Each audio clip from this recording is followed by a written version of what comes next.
Yeah, there's a setup in the auditorium with a live feed. If you are wanting to sit over there and see everything happen, since we don't have enough seats, that is your option if you wish. We're gonna. I think we're having parking issues for two of our board members perhaps coming.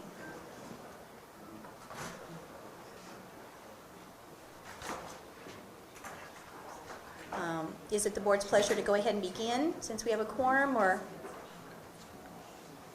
Okay. We're going to go ahead and call the meeting to order. We could have roll call, please, Laura. Troy Hilbert. Present. Dan Elfner. David Freitas. Present. Andrea Neal. Here. Sarah O'Brien. Here. Brett Oliver. David Shane. Are they walking in? I had time just for that. Trouble parking. Yeah, that's what we just said. Tony Walker. Present. BJ Watts. Present. Carrie Wicker. Here. Superintendent Redd. Present. So we're just waiting on Brad. I don't think Brad's going to be present. Oh, really? Isn't that what he? Oh, is he out of town still? I believe I talked to him last night, He's planning coming. on coming. Yeah, I thought he was Okay. planning on coming too. We had not heard that he wasn't. Okay. If we could have the Pledge of Allegiance, please.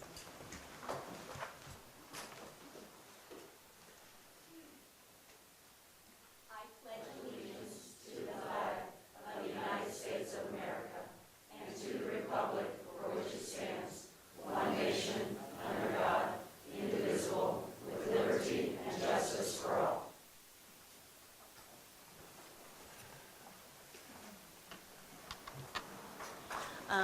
Just a clarification, we had sign-ups in the back, and since we have people still coming in, clarifying, and I think I had Corey back there at the table, that you could talk at the beginning of the meeting, or you could talk during the actual item of discussion. So we have all the sign-ups. Thank you, Corey. No, we still have one, Laura, that didn't sign up. Superintendent Hinkle.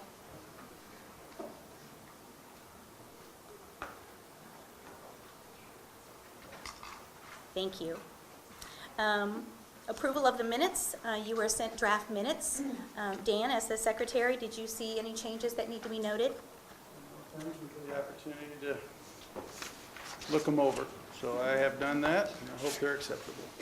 All right, yes. I rarely know where I am, but I think I was here. You overlook me all the time, so Yeah, he's not listed. David Shane is not listed as being in attendance. That's if I wasn't major. here, let me know. I think I was. Dave, I hope you'll forgive me. Absolutely. Duly noted, David. Any discussion? All those in favor of do I have a motion to approve the minutes? So moved. Second? Second. Any discussion? Those in favor say aye. Aye. Those opposed? All right, the minutes are approved. The next item on the agenda is the statement of the chair. I want you to note that I did change around the agenda a little bit to accommodate those in attendance and to kind of ease the presentations. And so we're going to have part of our discussion first around the Turnaround Academies and Lead Partners, followed up by the action item on the Lead Partners, and we'll just go ahead and proceed through action. And then we will go back to the discussion agenda after the consent agenda. So just trying to ease the presentation flow for today's meeting. I do have a couple of things that I'd like to share with the State Board of Education in the public arena. First, the department issued a press release regarding iRead3 data. And so the data shows that the 2003 statewide passage rate of the test is 91.1%, up from 90.6% in 2012. So we have reason to celebrate all of those who are making reading proficiency a priority, whether it be the educators or the families. I also want to add that the Department of Education did a kickoff this summer for Hoosier Family of Readers. I should have brought my big book with me to let everybody know what that's all about. But we had 263 organizations this summer that actually made reading part of what they do with children in their activities around the state of Indiana. We had over 127,000 participants, and that's just the number that we've gathered so far from amongst those 263 organizations. We're not yet done collecting the data on that. So we hope that in the state of Indiana, reading at home is something that is valued, and I invite all the schools to be sure that they are also putting in initiatives at the school local level to make sure that family reading is happening outside of the school day. So anyhow, I just wanted to make that announcement that we have improved reading scores. Also, I wanted to give the board an update on the ESEA flexibility waiver. As the federal department does with all federal grants, anything dealing with any title monies at all, and that's what the waiver is included within. There are monitoring processes, and we have monitoring processes between the federal Department of Education and the state education department on a very regular basis regarding all of the entities. We've had monitor A, and we've had monitor B from the federal government, and we do not know the outcome of the monitoring B. We just had that on August 21st and 22nd. So they haven't done an exit interview, or they haven't concluded things. It's an oral process. We do not. It's not something that the department writes out answers and submits. It's an oral process, and they send a team of people, as they normally do, for monitoring to us. I've had somebody ask about where you actually access the waiver itself. It's actually on the U.S. Department of Education, and it's public knowledge, and so you can just go and download that. I will warn you, it's 141 pages long, so just be careful if you're actually printing it out. Do we have any board member comments or reports at this time? Yes, Brad. I apologize for being late. I'm No feeling problem. under the weather, so I'm going to ask for the grace of the board if I need to step out. I just got back from an international trip, and I think my Okay. body's still readjusting. So. All right, I'm sure it is. I know how that feels. Thank you for coming, actually. Thank you. That's good. And duly noted that Brad is in attendance. Yes, we won't miss that one. Superintendent? Yes. Yes. Superintendent, may I have a couple items of report? Sure. Actually, it's right along the line of what you just mentioned. The last few meetings and then other reports, it's pretty clear we have some cause for celebration and recognition. We have made some bold policy moves together. And I was reviewing some of the accomplishments. Graduates, the students who graduated since 2008 are up 9.4%. Students passing IREAD 3 has been up, and we just have another positive report from the superintendent. Students passing both sections of ISTEP, all-time high, 7% increase since 2008. Students passing both sections of ECAs in 2012 is at an all-time high of 15.3% since 2010. 62.5% of the graduates took the SAT, and 27.9% took the ACT in 2012. Both are all-time highs.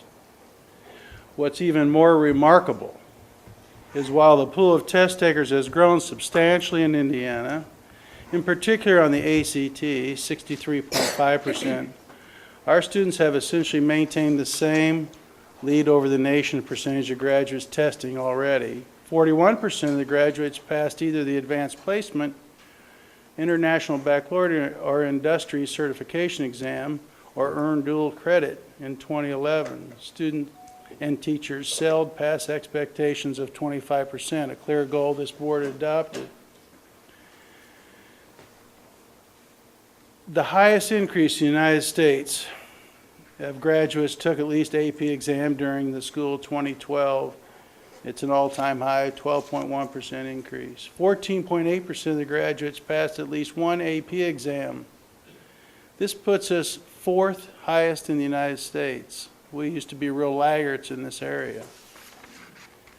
I put together an introductory remarks about this, stated, this is from Compass, the best, I've had a little help putting this together, but, so it's off of our own material.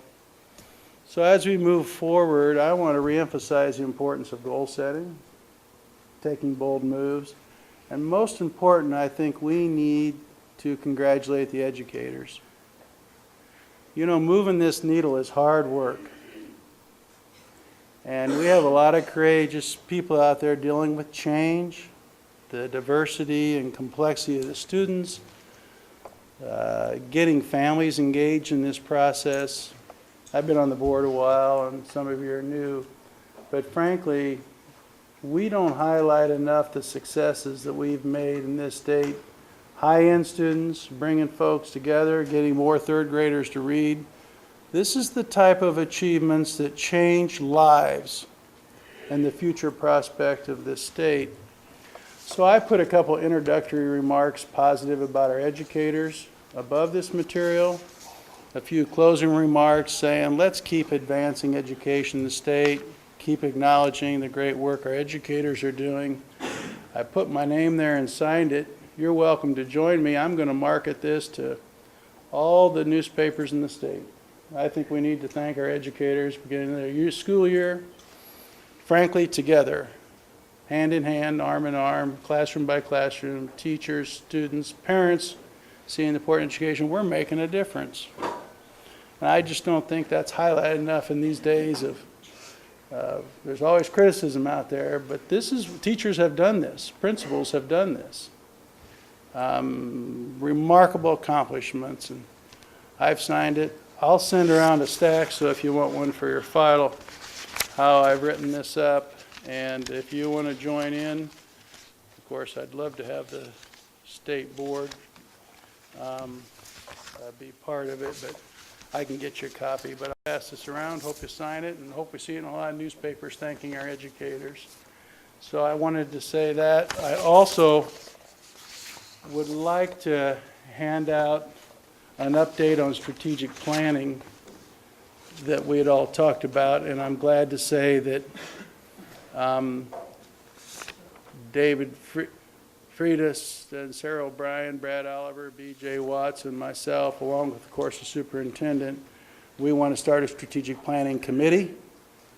We're going to take proposals from 3 different professional services firms to help us guide us in the process. The whole board will be involved.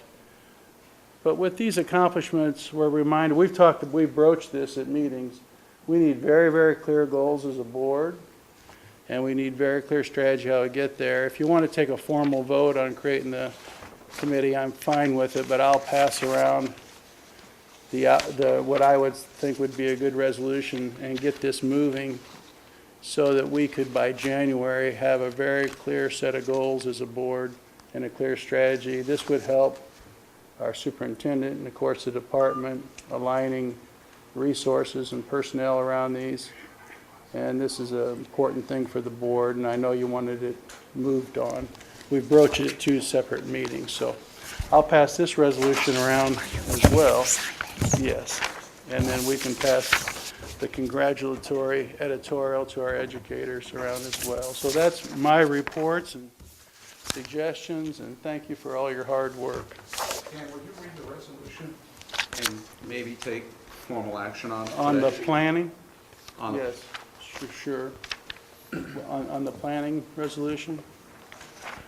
I can certainly do that. Whereas Indiana has made demonstrable gains in academic achievement across a variety of objective measures over the last 5 years, but nonetheless still faces a number of educational challenges, including but not limited to closing the achievement gap, including the achievement gap for students whose families live in poverty, ensuring students can read by the end of 3rd grade, a goal we've had here, high school dropout rates, high school graduates who earn waiver diplomas but cannot obtain meaningful employment or gain admission to post-secondary institutions, high school graduates with Core 40 honors and waiver diplomas who require remediation upon enrollment at publicly funded post-secondary institutions. Now therefore be it resolved that the State Board of Education seeks to create a strategic plan to guide the work of the SBOE for the next 3 years.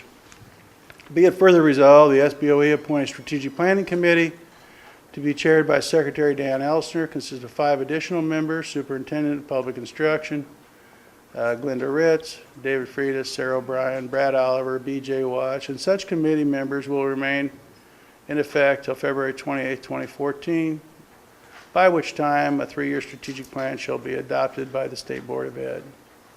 Be it further resolved that the SBOE staff are directed to provide project management and oversight for the strategic planning process, including but not limited to identifying at least 3 strategic planning consultants to submit proposals to the committee so that the committee may be select the most qualified consultant to support a quality planning effort. Entering into a contract with a consultant on behalf of SBOE, utilize SBOE funds. Establish the schedule of committee meetings to support the timely implementation of strategic planning efforts. Liaising with the IDOE to obtain necessary data and information to support strategic planning work committees. Managing the work of the strategic planning consultant selected by a committee in between committee meetings, including the scope of services and project budget. Seeking input from Hoosier educators, families, and community stakeholders to inform the strategic planning work of the committee. Seeking input from the SBOE members and national experts to inform the strategic planning work of the committee. And be it further resolved that the strategic plan vetted by the committee and brought before the SBOE for adoption no later than February 28, 2014 shall establish clear K-12 educational goals for Indiana over the next 3-year period. Establish objective indicators, metrics to support the implementation of these goals and create a balanced scorecard by which SBOE, IDOE, and members of the general public will be able to assess progress towards these goals. So essentially, by statute and good governance, we set out clear goals. We have a strategic plan to reach them. This helps principals, teachers, superintendents align their efforts so that we can go further, faster in advancing the social, cultural, and economic quality of our state. I'll move for approval of the resolution. If I could ask a question. Yes.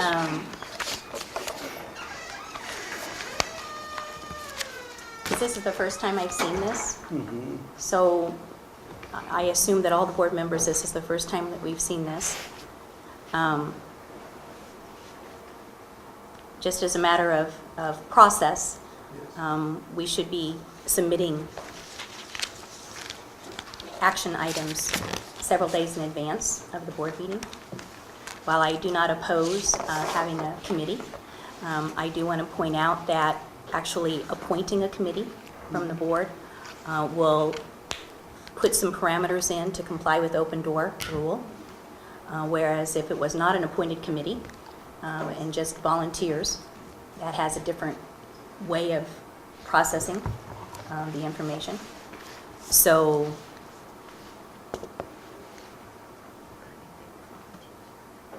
in terms of process, we should be tabling this because we didn't have enough time to actually be able to process it and review it and bring it to the board in an appropriate manner.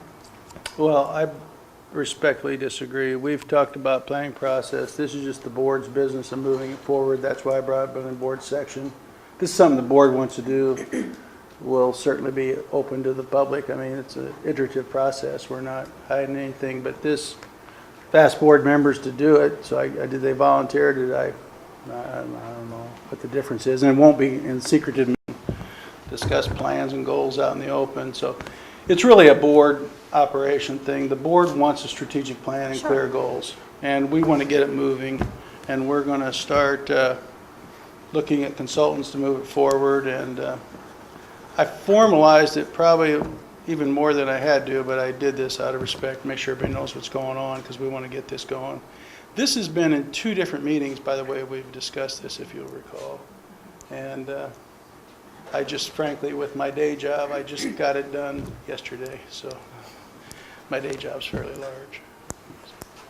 So I think we have discussed it. the people involved that said they'd serve are excited about it. And so I hope the board will see the wisdom of moving forward. It's pretty important that we have clear direction. Thank you. We do Point of have- order, is there a second? We I do, made a motion to approve, and was there a second? There was a motion to table it after that. actually, I was seeking to see if we think that we should table it. So I see the motion. Do we have a second? I'll second it. To table or to move forward? No, I just wanted a point of clarification, Okay. is when I brought up my information piece. So you're all set. So we have a motion, and as the chair, I'll ask for motions. And then we had a second. Now we're in discussion, and I did bring up the topic of tabling it due to process. So if there's any more discussion regarding that topic. Seeing none, all those in favor of the motion say aye. Aye. All those opposed? I abstain. Thank you. We are, any more comments from the board members or reports? If David? I had two, I guess. One is, just this morning, I had two brief conversations, but both of them were on the issue of communication and the importance of effective communication. And I'll leave the participants out of it because they may not want to be aligned with me. But the first one was very instructive as a reminder that there are educators, the people Dan was referencing, the people we all need to support, who could be awfully easily in a state of confusion these days with issues of what they're supposed to teach, how they're supposed to teach, how they're going to be assessed, and what the consequences of assessment are, all simultaneously in play. And that's not anybody's fault. It's just, it is where we find ourselves.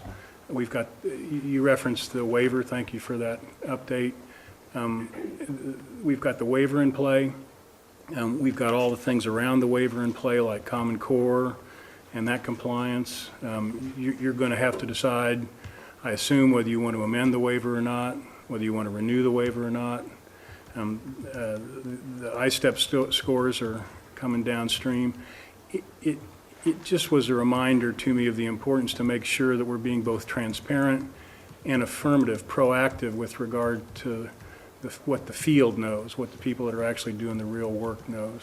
And in that spirit, I don't have any issue, I voted for it, but I just want to reaffirm that to me, having a committee of the board, I won't be sitting on it, I'll watch it with interest, but having a committee of the board, including you, be transparent, open, in public session about what the issues the state and the children of the state face and how we're going to attack those issues constructively and together is a useful thing. And I just I wanted to make that note as a matter of personal input.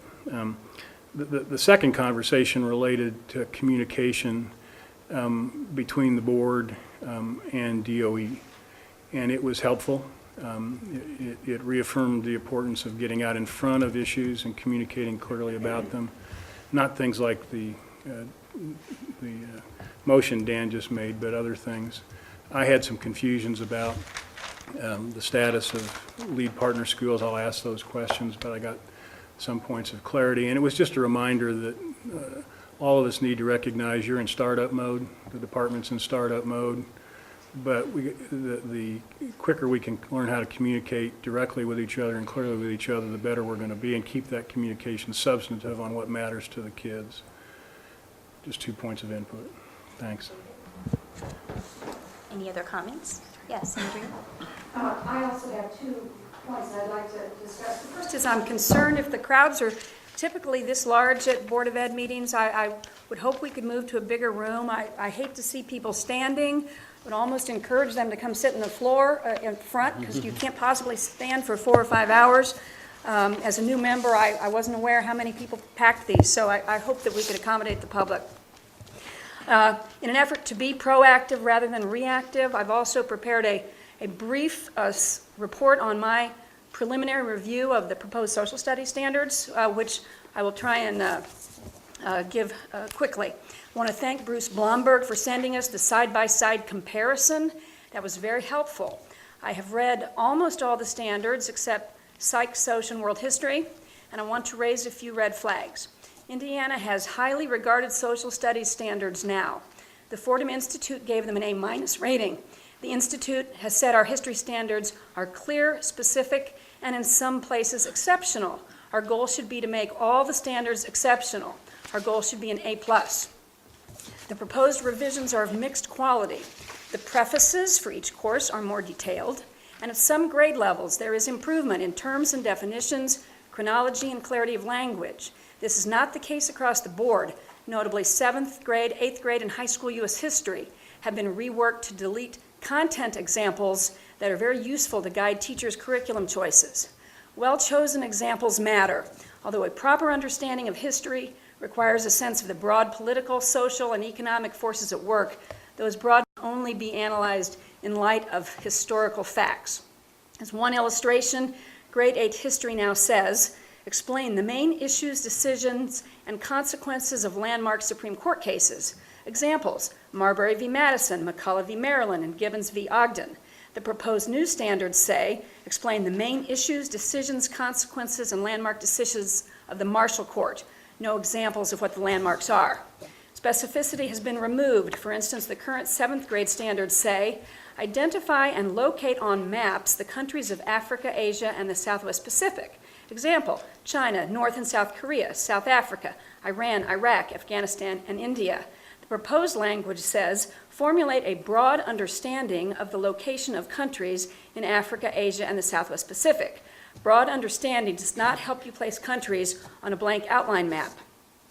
Mr. Blomberg explained to me that teachers had been reading the examples and assuming that this was all they needed to teach. Thus, the decision to remove examples from the middle and high school standards and place them in a supplemental resource. The more guidance the standards can give teachers, the better. Why not retain the examples and add language to the effect of, including but not limited to the following events, figures, and ideas? Also, there are a few instances of bias creeping into the standards. In economics, for example, instead of explaining the role of the entrepreneur in taking risks to produce goods, which is what it says now, students are to explain that the goal of entrepreneurs is to make a profit. In grade 8 history, instead of explaining the concept of manifest destiny and describing its impact on westward expansion, students are to recognize the controversial nature of manifest destiny. Detail and objectivity are the key to superior standards as part of a solid, factually comprehensive, chronological content sequence. The last thing Indiana should do is emulate states with weaker standards and move towards generalities.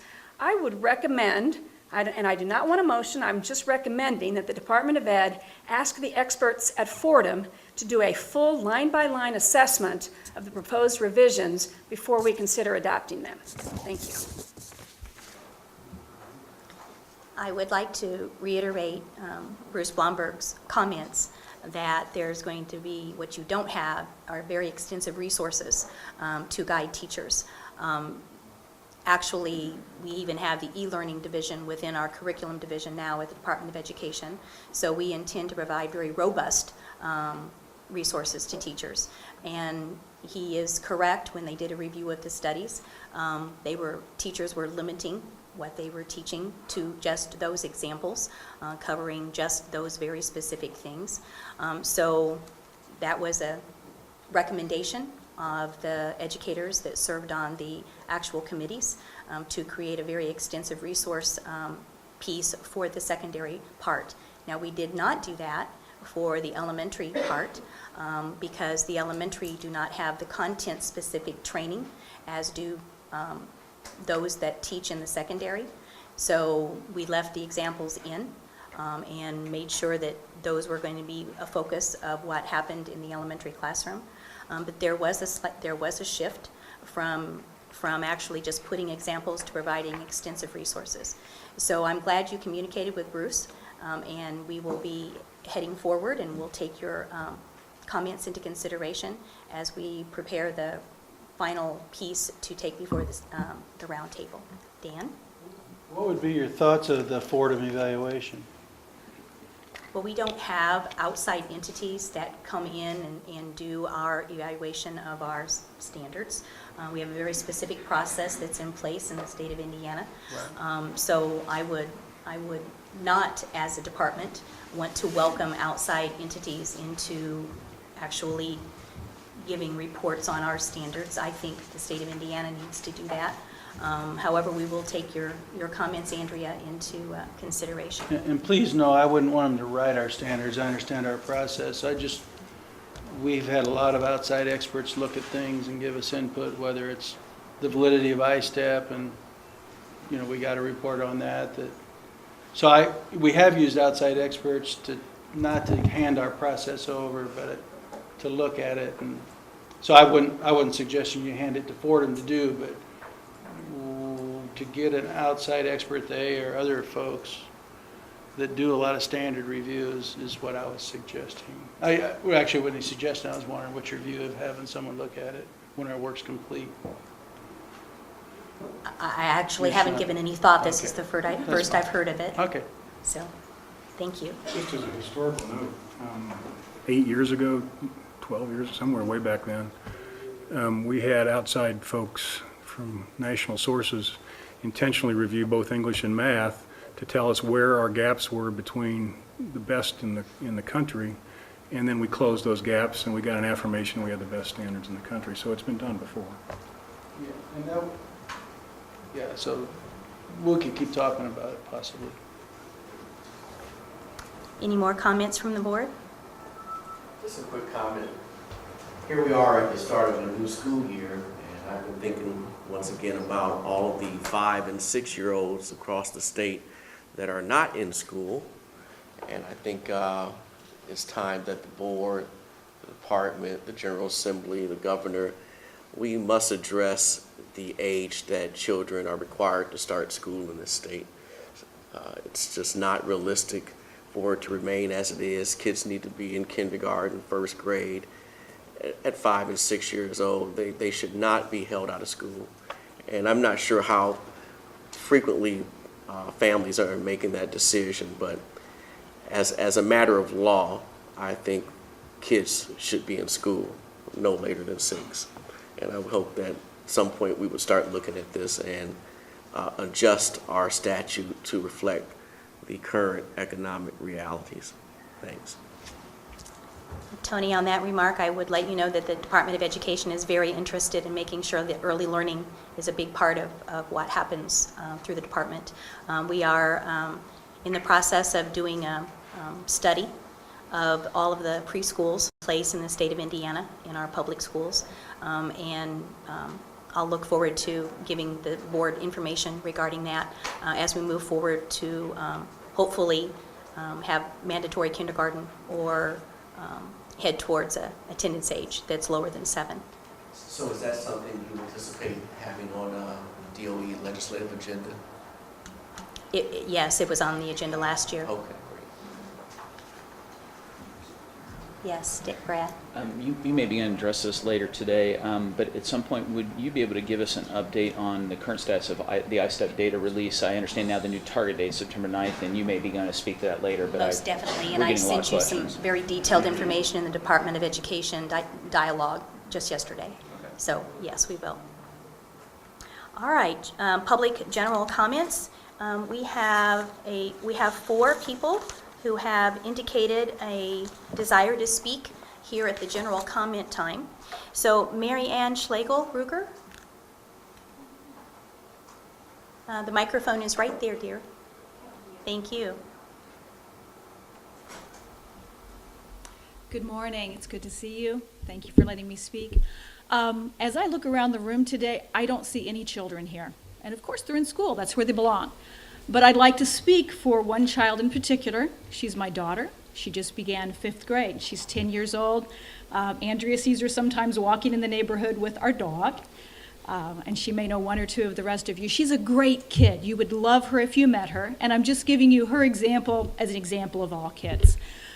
I did something a few years ago that I regret now. She fell in love with the movie. You may have had a child who fell in love with the movie. And she has ADHD, so when she falls in love with a movie, she really falls in love with the movie. And I didn't realize it had been in the theaters, and maybe one more in the theater, and it had 3 more sequels on DVD. So she saw 5 movies, all about the same general family. My daughter has brown skin. She's Hispanic. She was adopted internationally when she was 9 months old. The families in the movie are African American, and they show a very positive view. They're a family who we would all consider successful, and she identified strongly with the movies. I think she practically had them memorized. She also is one of your first group to take the iRead test. She took it probably on the first day of testing 2 years ago. And unfortunately, she didn't pass. She had a reaction to her ADHD medicine on Friday night before she took it Monday morning. We had to pull her off of it. We put her back on something else on Sunday. I didn't realize the test was on Monday. I thought it might be a few more days. And when I went to pick her up, she said, "Mom, I took it. I'm done with it." That was her view. I'm done with it. She just wanted to be done with it. Her teacher then told me she had to wake her up repeatedly during the test because she hadn't slept the night before. ADHD medicine is kind of a funny thing. It's kind of hard to work with. Sleeplessness when you're readjusting is often part of it. She didn't sleep. She didn't pass. She missed by 1 question. 1 question, even with all of that behind her. And I don't know if I told you, she had a really hard time learning how to read in first grade, but she got through it. I was so pleased and surprised that when I called the IDOE to see if maybe they might regrade it, maybe there was one place that she just didn't fill the bubble in quite right, because she can be kind of messy. That's part of ADHD too. And to my pleasant surprise, 2 years ago, they said, "We can't regrade it, but would you please come in and look at it? You can look at her test." I had no idea. It was wonderful. To my pleasant surprise, I found out she was actually pretty neat. She'd done better than I thought.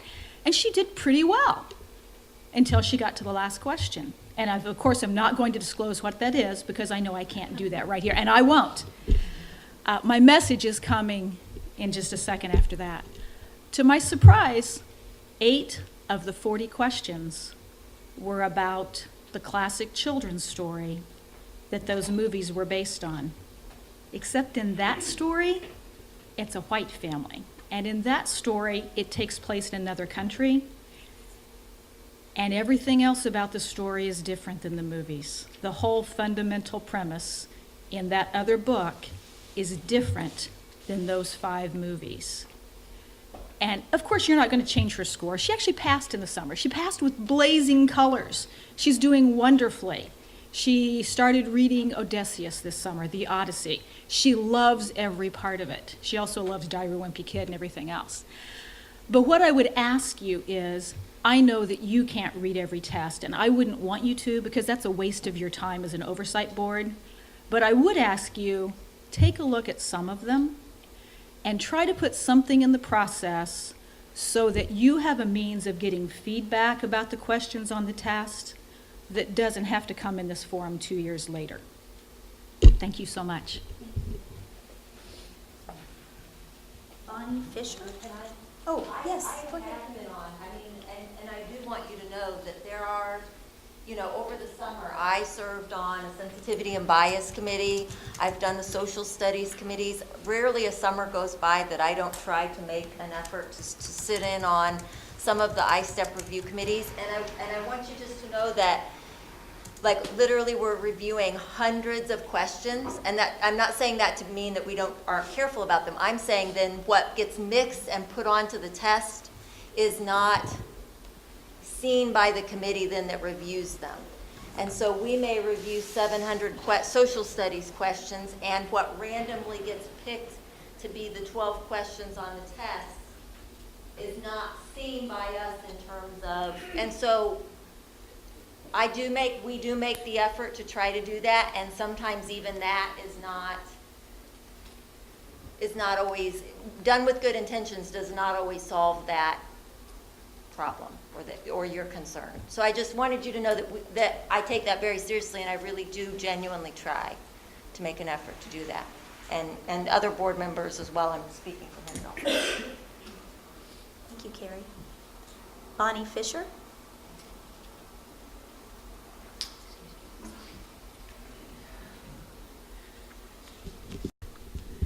Superintendent Ritz, members of the board, good morning. I'll begin with a few words about myself so that you will know that I speak with authority of an entire professional career spent in public education. I taught English and Latin in the public schools of New Jersey and Indiana for 22 years, retiring from Broad Ripple High School here in Indianapolis 4 years ago. I taught grades 7 through 12. I've been both the university supervisor for student teachers as well as the classroom supervisor.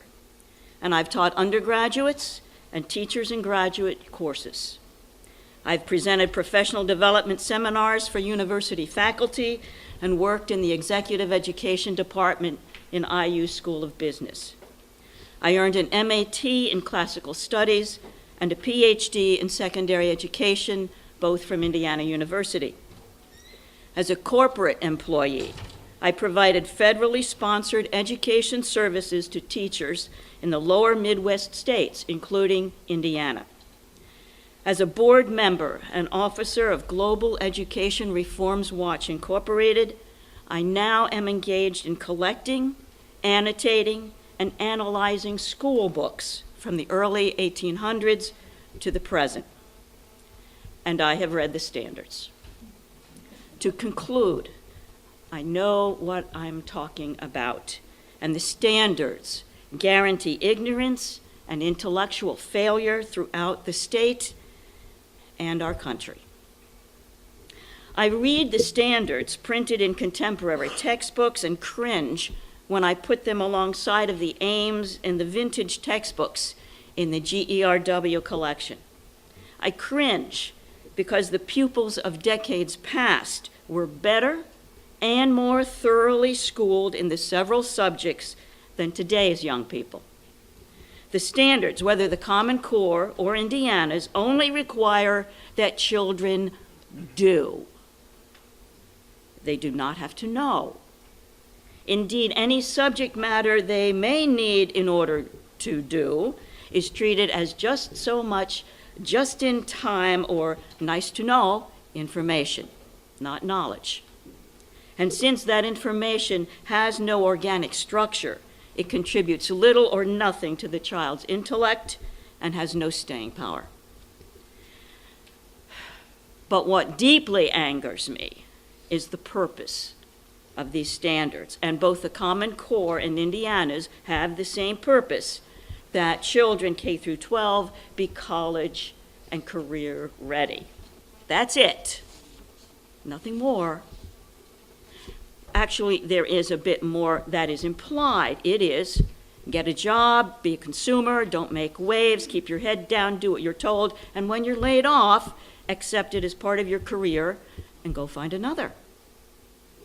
Achieve Incorporated is the true originator of the standards and thinks that that purpose is just great because it's what the major corporations, and the major corporations are the board members of Achieve. Corporations such as AT&T, Intel, Prudential, etc. By the way, no educators of any kind are on Achieve's board. They see the public schools as their off-site human resource department. In moving ahead with the standards, you, the Indiana State Board of Education, are saying that this corporate determination for our young people is good, that our young people should grow and develop along the lines that benefit corporations and the economy. How shallow and how pernicious to our young people and to our country. You are all educators or have some connection to the public schools. Surely you can state a more humane, deeper, and more meaningful purposes for education than college and career ready. And when you do, you will throw the standards out. Superintendent Ritz, after all, was elected by 1.3 million people who objected to the standards quite as much as I. Please listen to them as attentively as you have listened to me. Thank you. May I ask you a question? Yes, sir. If you were going to use a succinct tagline that was bolder and a larger meaning than college and career ready, what would be your succinct tagline as to what we're trying to accomplish? There wouldn't be. From what I can see that I thought you might say that. what you are trying to accomplish, you, including all, by the way, the legislature, you all are trying to promote the economy through our young people. I grant you, having a job is important to every individual, certainly to every adult, and it's important to a person who is a human being. But it's not the whole thing. There is nothing in the standards, and I cannot come up with a tagline that's going to address the developing intellect of a child. But that is crucial, certainly to education. Thank you. Ms. Yes, ma'am. Fisher, I do want to make a comment. I have taken no position for or against Common Core in any of my statements anywhere. I was in favor of review of the standards, and that is what we are doing. And I will be giving a presentation a little bit later that I gave the same presentation to the commission regarding Common Core. And you will see in there that I am wanting the review process to be in place for the standards, and that you'll see I have particular interest in mathematics, making sure that we have what's needed in place in Indiana to be sure that kids are not going to need to be remediated when they leave our K-12 system. So I just wanted to make that clear. I'm glad that you did, and my point was not to state that in your campaign you had taken a particular position on the Common Core. But I do state that was my understanding, and certainly my understanding of the general public as well as my own voter preference, that voters were very much exercised under Dr. Bennett in opposition to the standards. Brad? Thank you, Ms. Fisher. I just wanted to personally thank you. I know you've corresponded with us, and I found your narrative that you provided to us via mail very helpful, and I appreciate you expressing the sentiment that we need to have standards written by Hoosiers for Hoosiers, rich in content. So really, do we get the chance to put a face with a letter? But thank you. That's very kind of you. Thank you very much. Jenny Robinson?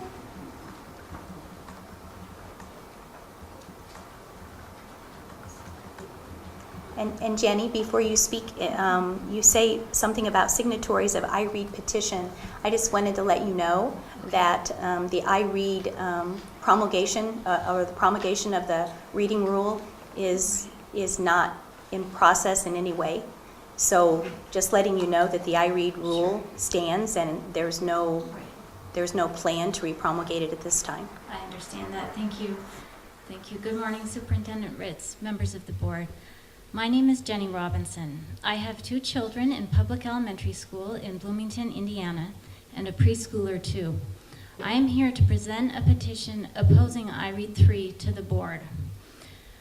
I worked with some other mothers in the spring of 2011 to write this petition when Tony Bennett was head of the DOE and the DOE was enrolling iRead 3. When we elected Glenda Ritz as superintendent, we assumed that change was on the horizon, but I learned recently that this board refused to even hear her plans for altering iRead.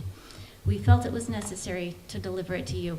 And this petition is actually addressed to our legislators, asking them to put pressure on you, the board, and on the DOE, but it was written when Tony Bennett was head of the DOE.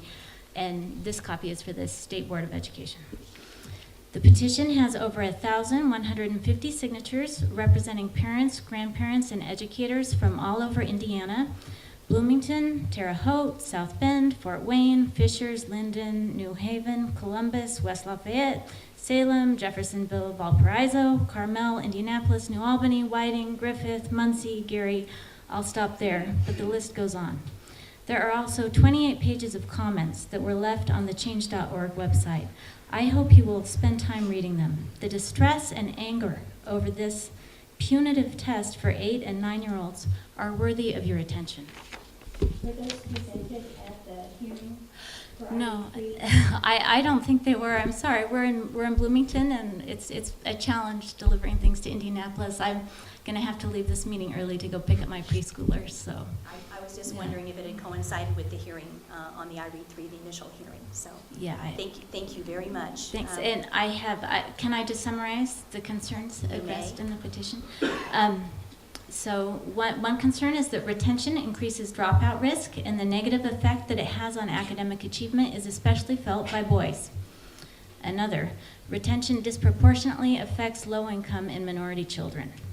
Another, I-READ violates the standards for educational and psychological testing, which state that a major decision about a student should not be made on the basis of one test score. I-READ is a waste of money. It tells teachers and schools what they already know. I-READ diverts funding from instruction and sends it to redundant testing. It is a waste of public money. I-READ violates the letter of the law that legislators actually passed, which states that when it comes to retention, appropriate consultation with parents and guardians must be part of the plan. Our tax dollars should go to local schools for literacy programs and teachers rather than to testing companies and the apparatus of assessment. So I realize that this board, except for Superintendent Ritz, is appointed, not elected. I can only hope that you feel accountable to Indiana's voters.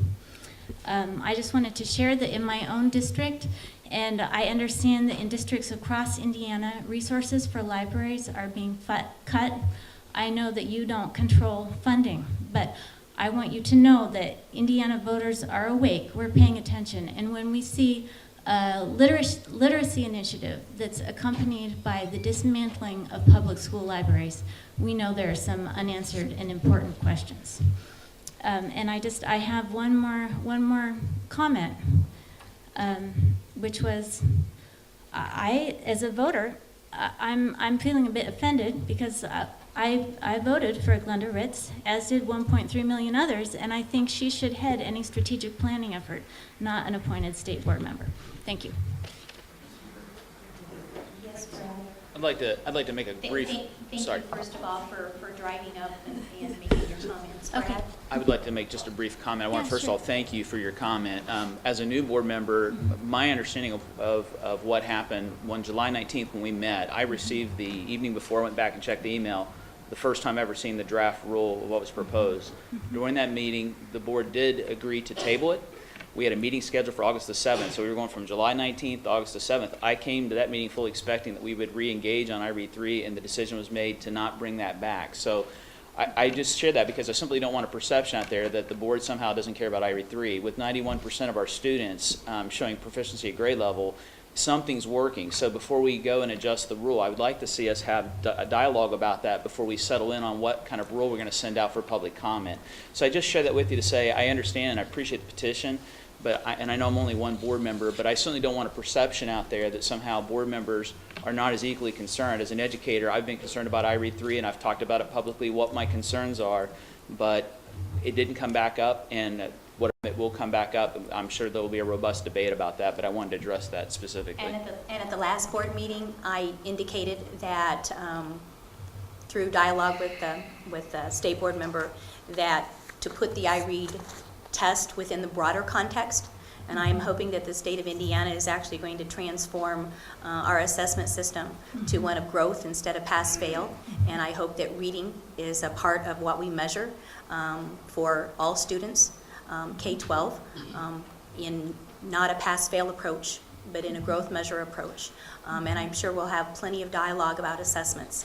So I do want to address the topic of reading and assessments in a much broader context. I'm so glad to hear that, and I would really hope that the board might be interested in having these conversations in various communities, so we're not asking people from all over Indiana to come here, but that there might be a way of conducting them in schools across Indiana, because I think our teachers do have a lot to say about assessment. And I know that I, as a parent volunteer in the classroom, see some things that I am really concerned about, a lot of testing going on. So from my perspective as a parent, I definitely feel like the pendulum has swung too much toward testing, and I want to see those resources going toward teaching and an appreciation that literature for children can open up the world and is not about pleasing adults and filling in bubbles on a test. Dan?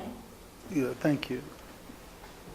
What's your impression of how many tests the state requires in your schools from your volunteer time? What's your understanding of a lot of tests? I wonder what they are. My understanding is that the stakes are very high for ISTEP. So This- I have elementary How many school children. tests? So ISTEP is required. I see the work that our schools are doing to prepare for ISTEP. And let me tell you, our schools are benchmarking children at the beginning of every grading period, and then they are assessing them at the end. And that has to be done for each individual child. They're also Benchmarking administering them against? NWEA three No, times a okay, year. the NWA would be a district test, but they're benchmarking them against, Oh, well, these are against the for their own standards? grading, but I'm just saying, there is a climate of assessment and of sort of top-down control that I think was created, in the last several years. Do you realize the especially. NWA is not a state-required test? I realize that because the stakes for ISTEP are so high, our schools are testing our children very frequently, and they feel that they need to know what the results are going to be, so that ISTEP is not a surprise. I went to a number of forums where I heard teachers and principals speak, and I grew to understand that they know exactly how every child is going to perform by the time we get to ISTEP. Perform against the standards, the academic standards? Okay, thank you. Thank you very much. Thank you. To whom should I give this? You can just put it up here. Thank you. I'll take it. Mr. Hazard?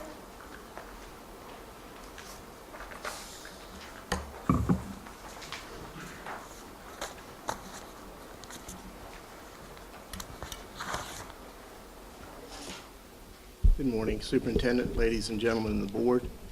I'm Hap Hazard, I'm co-founder of the Hazard Institute. And first, I'd like to thank you for the dedication and the time that you each give to this very important job of educating Indiana's children.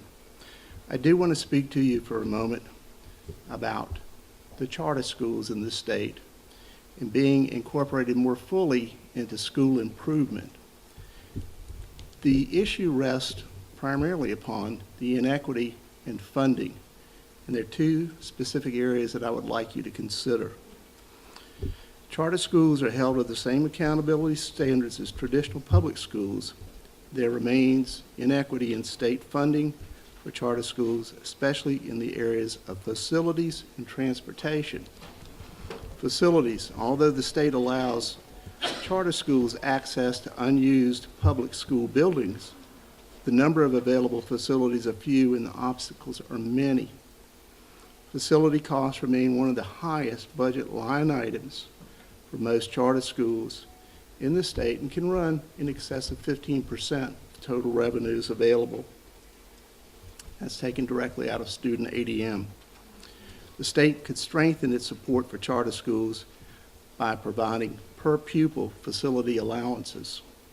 Also, transportation cost, again, the next largest budget item, can run as much as 15% of ADM for many charter schools.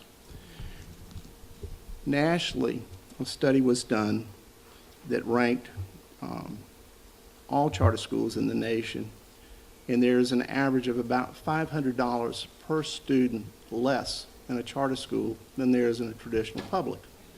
Now, I have an extensive career in both traditional publics as a director of special education, school psychologist, schools counselor, and teacher of emotionally disabled students. But I've given this part of my life to the expansion of the choice availability of charter schools.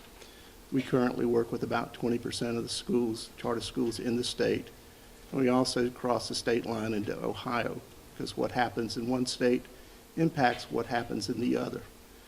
But nationwide, to really see charter schools meet their potential of accelerating student success, they really require equal funding. Because if not, we have an inequity that harkens back more than a half a century of schools that are supposed to be equal, but are truly unequal in access to resources. So, as you consider today the applications for the, I lost my place here, but you'll be looking at proposals of money that was available to all schools. I believe there was $5 million allocated. There are about 20 applicants. Not a one of those, as you consider their funding today, is a charter school. So we would just like to be considered equally and held to the same accountability that all public schools are held to, as we are. Thank you for your time and attention and the dedication that you bring to this board. Thank you. All right, we are to the part of the agenda for best practices, innovations in education, student successes. The Department of Education is pleased to present to the board the Outreach Division for School Improvement, and I asked Teresa to come forth. She's our Assistant Superintendent of Public and over School Improvement Outreach, and Leroy is with her, and I'll let them introduce themselves and go ahead and do the presentation. I believe you have a copy of the PowerPoint that was given to you. Good morning. I'm Teresa Brown, and I work with the Department of Outreach. I'm the Assistant Superintendent, and I brought Leroy Robinson. He's our Director of Outreach. And I'd like to start off by thanking you. First of all, I think most all of you have met the Outreach Coordinator in your area. And they have come back and told us that you have been gracious, and they've enjoyed their conversations with you. And we really appreciate you being so welcoming and open to hearing about our program. When Mr. Elsner talked at the beginning about bold moves in education needed, and certainly celebrating educators, that's what outreach is all about. And we have two different phases of outreach that we're going to talk to you about today. The first phase is certainly that we are a supportive resource for schools, and then the second, that we're also engaged in monitoring for school improvement. So we're going to start off, and Mr. Robinson's going to talk about our beginning supportive phase. Good morning, Superintendent Ritz and members of the board. The first part of our phase of the outreach division is the vision. This vision was created by our superintendent over the first few months of her campaign and through her time in office. The vision was creating equitable and high-quality system of learning focused on student-centered accountability, providing grassroots levels of support and intervention to Indiana schools. So that was the vision that she brought into office. She brought Teresa and I on board in the outreach department to carry out this mission. The mission of our regional staff, our outreach staff here in Indianapolis. We have specialists and coordinators, and the purpose is to serve all Indiana schools within the Title I School Improvement Framework, focused on reward, focused on priority schools. That is the vision and the mission of our department. On the next slide is our wonderful team, which you guys should have all met, I think, except for Board Member Brad Oliver. I think you're the only one of you out of the country. The others should have met all of our coordinators throughout the state. And that meeting is coming up soon, I'm sure. So again, this is our wonderful staff of coordinators and in-house staff here at the DOE in Indianapolis. Preparing to do the work, when Teresa and I came on board a few months back, once we got our entire staff on board across the state, did our hiring, in the month of July for 3 weeks, we brought our entire staff to the department downtown Indianapolis, and we did professional development. And for those 3 weeks, we focused on the background knowledge of our coordinators who will be doing the work in the field. We brought in individuals from the Department of Education and also from outside individuals to work with our staff to prepare them to do the work in the field. 3 weeks of training focused on all the areas that we'll be needing to assist them and assist the schools throughout the state. And that's an ongoing process. They come in every 2 weeks to get professional development and training through our Department of Education staff and also outside community partners. The first part of the work started with visiting the 5 reward schools in their regions, the best schools in their regions. That was the first part of the job. And now they're going out into the focus and priority schools as well. The coordinator's job is focused out of the service centers. That's where they're housed in the 9 regions. They're focused in the service centers, which they'll be doing their work from those regions. And the focus will be on the reward schools, which are the schools require minimal support, the focus schools, which need extra intervention, and then lastly, the priority schools, which are schools that need a large commitment of time, resource, and intervention and support to assist with the challenges of their schools. So those are 3 categories they'll be working on. And the assistant superintendent will do the next part with the numbers in each of the regions. So as you can see, we have 9 service centers. We have 13 coordinators.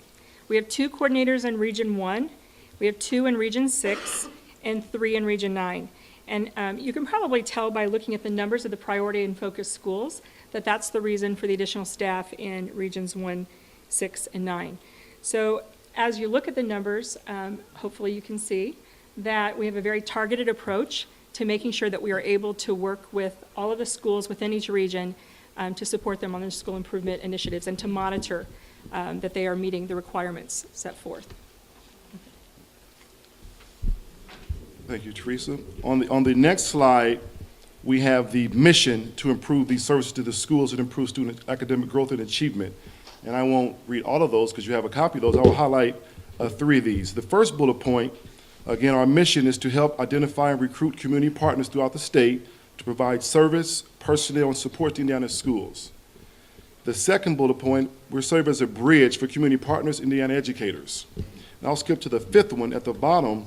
The goal is to build successful community schools with equitable and high-quality opportunities for all students by working together and utilizing our diverse talents.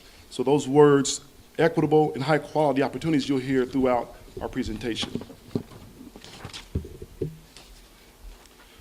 I will highlight 4 of the bullet points on this slide. Our outreach coordinators will assist in the following ways. Bullet point number 1, creating and fostering partnerships with community organizations, schools, and service centers. The third bullet point is important, identifying and providing technical assistance to help remedy weaknesses in LEAs and schools in all areas of school improvement, of the school improvement process. And the 6th one we already spoke about will be supporting focus and priority schools with the purpose of, and also assisting in monitoring federal school improvement grants in the schools. And Teresa. So in 2010, Anthony Burke out of Chicago did a study of 200 struggling schools over a 7-year period and found that there were 5 essential components that successful schools needed to have in place. And I'm highlighting these because they definitely correlate with our turnaround principles, which I'm going to talk about in just a moment. In this study, they found that if all 5 of these are in place, that this school had a 10 times more likelihood of increasing reading and math. Conversely, if a school was missing even 1 component, only less than 10% of the schools had the ability to turn around. So all 5 are essential. And the reason I bring that up also is because just to go along with what Leroy was sharing with you about our supportive phase, parent and community involvement and support is one of those factors. And many schools have a difficult time making that happen within their schools. And so that's certainly where outreach is going to be working with our partners in our communities to help bring the community involvement piece to our schools, because we know, again, that all 5 components are necessary for us to have success in turning our schools around. So now I'm going to talk about our focus and priority schools, the monitoring process, because this is the other piece that outreach is responsible for. In addition to providing support, we certainly have a responsibility, and we feel a sense of urgency for those schools that are not where they need to be in the school improvement process. So in addition to the school improvement plan, schools that are focus and priority schools are also required to complete a data analysis, a root cause analysis, and an intervention selection that aligns with the turnaround principles. Priority schools are required to choose 3 interventions that align with all turnaround principles, and focus schools are required to have 1 intervention which aligns with the appropriate turnaround principles. So this is the beginning of our process in talking to focus and priority schools, that they need to have those 3 indicators in place. The turnaround principles are the ones that the U.S. Department of Education have given us as being the essential elements that, again, that go with the ones that I've shared with you previously. And again, you can see family and community engagement, as well as rigorous curriculum and instruction and best practices, and of course, school leadership being essential. So in the Outreach Division, we will have our priority and focus schools submit their data, root cause analysis, and interventions. We're working with the M.A. Rooney Foundation to create a data Excel spreadsheet for all of our priority and focus schools. So they will have all their data in one place. And then they'll have the professional development to use that data effectively. Many of them already have a lot of the data, but they don't know necessarily how to use it effectively on a student-by-student basis. And so that's where our professional development is going to come into play. After they submit that, the outreach coordinators and the Title I specialists that are working together collaboratively will then go to the school, review the plans with the school, and then have principal conversations with guiding questions, observations of classrooms, talking with students, teachers, parents, and then leaving next steps in a rubric on where the school is in the school improvement process and the turnaround principles. With the focus schools, we're doing that one time a year. That's what's required in our waiver, and that's where we're starting as a minimum. Certainly, our outreach coordinators will be going back to those schools to help them link up their resources once we've done the root cause analysis. With priority schools, again, in the waiver, we are required to do 2 yearly visits for priority schools, and that's what's been done in the past. What we're suggesting this year, we're going to begin with a minimum of 4 yearly visits, 2 in the fall and 2 in the spring. In the first visit, we will spend time looking at a rubric for data analysis, the root cause analysis, and the interventions. We want to make sure that everybody's clear on what the IDOE expects as best practices and that those plans are aligned. We'll complete the rubric with the school staffs so that they have certainly buy-in and are part of that conversation. On the second and third visit, we will then have a principal conversation with guiding questions, again, observing classrooms, again, talking to groups of students, parents, teachers, and looking at the interventions and how they're working with the turnaround principles. Each time we leave, we will fill out 1/4 of a 4-quarter report, and each quarter we will update progress on how the school is meeting their goals by looking at their data, their ongoing data, and certainly the classroom observations and the progress that the school is able to document for us. In addition to our 4 visits, and the 4th visit, the only way it differs from the second and third, is certainly on the 4th visit, we'll also be looking at plans for the next school year and going forward and talking about next steps with them for summer planning, et cetera. Other supports that our priority and focus schools, and actually all of our schools, can expect from the Department of Ed. We have many phone calls a day to all of our departments. Our outreach coordinators are fielding many, and certainly linking up with all of our departments in the Department of Ed to provide support to schools. We're also offering differentiated support. We have many districts that ask for reading instruction or math instruction or CTE, Common Core. And when they're asking for that support, we have department staff, specialists that go out and help in addition to our coordinator staff. So our coordinators are not doing it on their own. They're doing it in conjunction with the Department of Ed. They're just the bridge. They connect all the resources.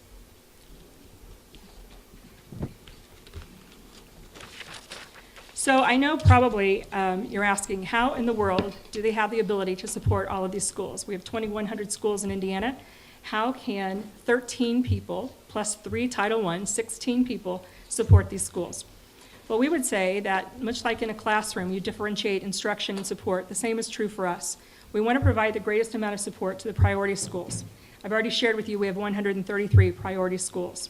If you look at the numbers from last year in the OSIT, they called it OSIT, the Office of School Improvement and Turnaround, there were 11 employees, 5 were field specialists, and 6 were internal.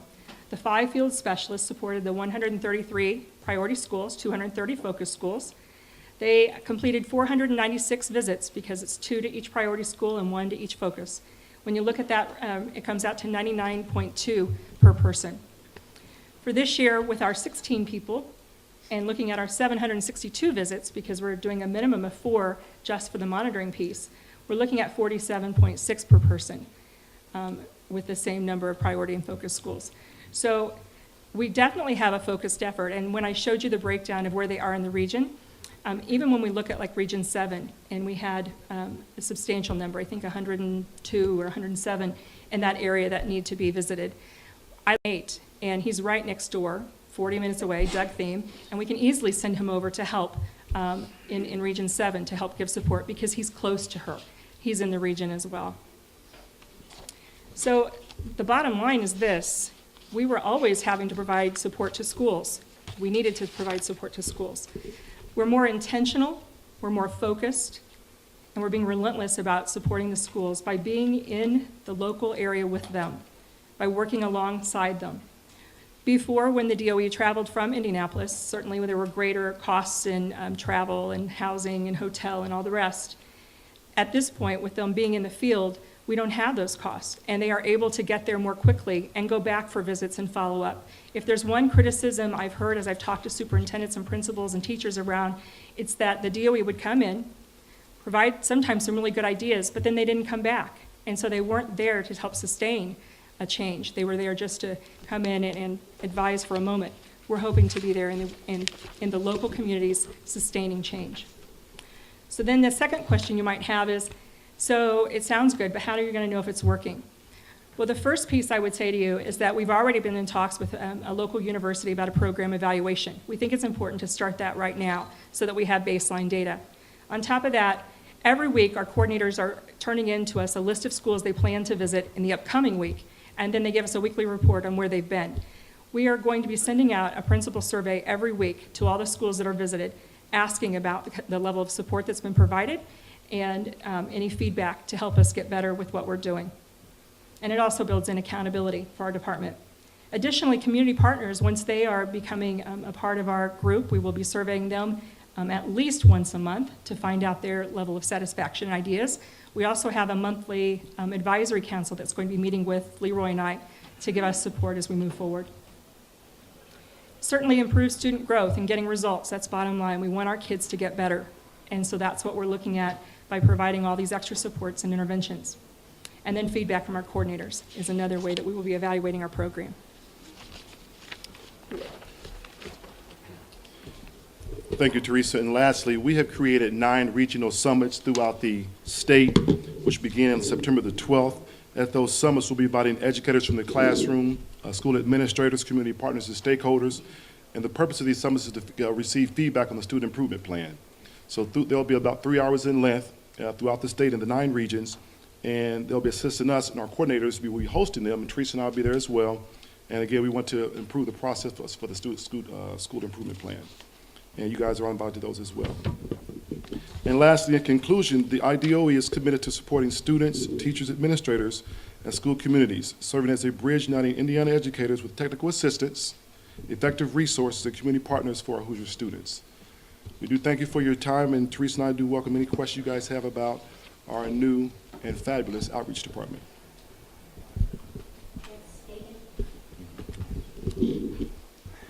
Good morning. This is an exciting initiative, and I was amazed to see one of your regional coordinators, the one in my area, emailing me and inviting me to meet with her to talk about the great things that are going on. So on first impression, it was very favorable, so thanks for doing that. You're working with a number of, we'll call them turnaround schools. I think you're calling them priority schools. And we have a number of partners here today sitting in the audience who are doing similar kind of work on turnaround.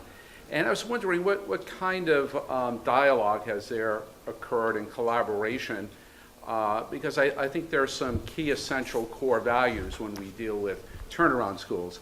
And hopefully we're not reinventing the wheel every time we do this. So has there been a lot of dialogue, communication, collaboration, teamwork, potentially, on some of these core principles? Well, we have met with all of the turnaround operators and all of the lead partners. And I would tell you that just last week, I found Carrie Hilliard from Evansville. She's doing internal lead partner work in Evansville and is doing a great job with it. I called her last week and I said, tell me about when you were functioning as a lead partner, you were getting started. What resources did you use, what research, et cetera, et cetera. And I had a great conversation with her. So it's certainly, as we move forward and we find those commonalities, we will be definitely tapping into those resources that are already in place. One of the operators told me yesterday that Indiana is seen as one of the leaders in this area, and I'll make another request that I made at a previous meeting, that is to begin to assemble best practices and core principles of turnaround that we're doing in the state of Indiana to share with other states. Absolutely. And because of the great work we're doing here, hopefully we can put something together, potentially online, and continue the good work that you do and share it with other states. Thank you. Yes, we absolutely intend to do that. Thanks. Is receive a listing of the priority and focus schools within each region, just so that we can continue Absolutely. to monitor progress as well? Sure, absolutely. It's on the DOE website, I think. Okay. I think that's where we can also send it to you specifically for each region. Great, thank you. Yeah. How, if at all, does that listing, your determinations about priority and focus align with the statutorily required measures of school improvement that either keep a school out of or get a school into the need for this board to pay attention to? Well, they are. The priority schools that we're giving you are the ones that have not made school improvement or have had a failing grade, the priority schools. The focus schools are the ones that have had Ds, that have been labeled as D schools.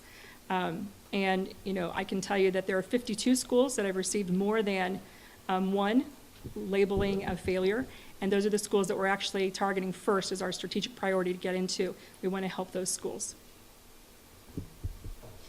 Are those letter grades based upon our state Correct. of Indiana's letter grades? Yes. Yes, I might add that title from the federal level requires us to have schools grouped into reward, focus, and priority. And then those have been combined with our D and F as stated in the waiver. So the D schools in Indiana are the focus schools, and the F schools in Indiana are the priority schools. And then they coincide and align with what David just said in statute, the numbers of Fs that they might have had and the actual intervention pieces that are in place. So I think you'll see later on when we talk about the template for actually monitoring schools. And I told you that I actually am all about accountability, and you'll see, I hope you're seeing, that we are serious about it, accountability, making sure that we're providing the resources to be sure that improvement really is happening. And the components of the template are going to be aligned also, Tony, with the school improvement pieces, and you'll clearly see that when we get ready to talk about that. I also want to add that a component of the presentation that you're not seeing today, but the department is working on, and we will bring to you at a later point, is to take the statute requirements and the rule requirements for school improvement and actually ratcheting that up. To the point where we're having a much more comprehensive look at schools, not just attendance and data or graduation rate, but actually looking at school climate. And so we're embarking upon a school improvement process that will be put in an electronic template. And for the first time, I'll give you a very simple example. So if all students in the state of Indiana should have Wi-Fi access and a device, whether it's provided by the school or students bring it, if that's something that's needed, that we feel all students should have in the state of Indiana, speaking of equity, then for the first time with the electronic template, we'll be able to know where in the state of Indiana schools do not have that in place. It will drive legislative agendas. It might prompt grant writing in a different format. It might prompt work with local officials, city council people, to get Wi-Fi in place in areas where it's not in place currently. So we're going to be talking about a school improvement process that will be one that is not only expected, but to provide equity and make sure high quality is in all of our schools. So we will look forward. We're just in the development stages of that. We've had 2 summits that I know I made you aware of. One summit classroom teachers attended to get a perspective from the classroom lens about what makes a great school. The other was a summit in which we invited community partners that work with children statewide in the state of Indiana to talk about their perspective on what school improvement might look like. So we will be vetting that out through the education community and making sure that we have a very robust school improvement process by which our outreach coordinators will be able to pull up electronically before they go visit any school, know their school improvement plan, know what they already have in place, know what pieces have already been provided, and get a sense about where they can facilitate more needs. For the first time in Indiana, we'll be able to, as a state, pull up the needs of the schools that actually will drive what the department does in terms of resources. So we are excited about outreach. I wish you could meet all of the outreach coordinators together. They have all their shirts on in that picture. And I was so excited to come to one of their training sessions, and they gave me a token shirt as well. But they are exciting educators.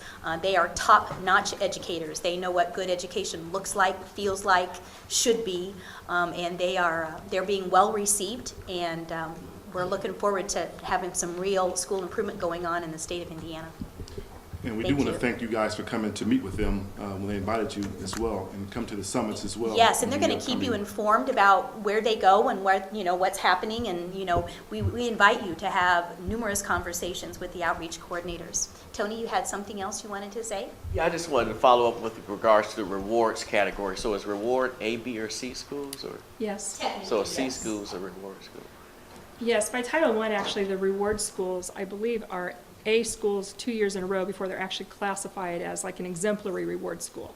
So when we were looking at schools to visit as our great schools model, we looked at schools that had a pattern, a history of having A's. So a reward school is an A school, or at least I believe two. it's actually defined, the ones in Title I, it's A, B, and C, but it's the A schools that are exemplary, or whatever they call them within Title I, is that correct? Yeah, within the reward school. So what's a C school?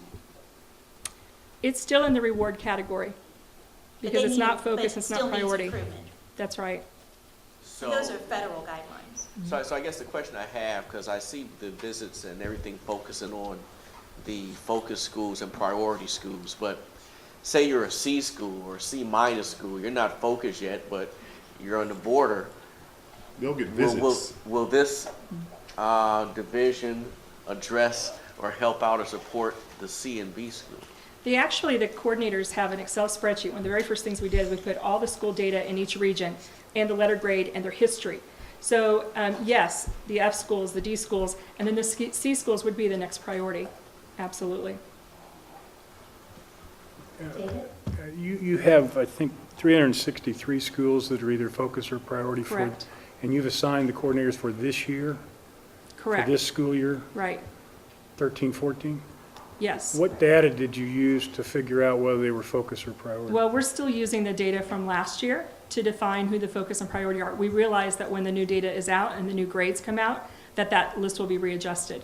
But, depending on when the grades come out and the appeal process, we don't want to wait another couple of months before we start seeing priority schools. So particularly, that's why I said we're starting our strategic priority is the ones that have the 52, that have a pattern of having 2 or more failing grades, because we know that pattern's there. We want to get into them quickly. Oh, you know this program is working? Again, we're going back to that evaluation piece. We're working with a university to establish some evaluation protocols, so we have multiple data points What are we'll your be using. goals? I'm sorry? What are your measurable outcomes for this program? Again, ultimately to improve student achievement, and certainly that schools have So the do you have that supports. defined, so everybody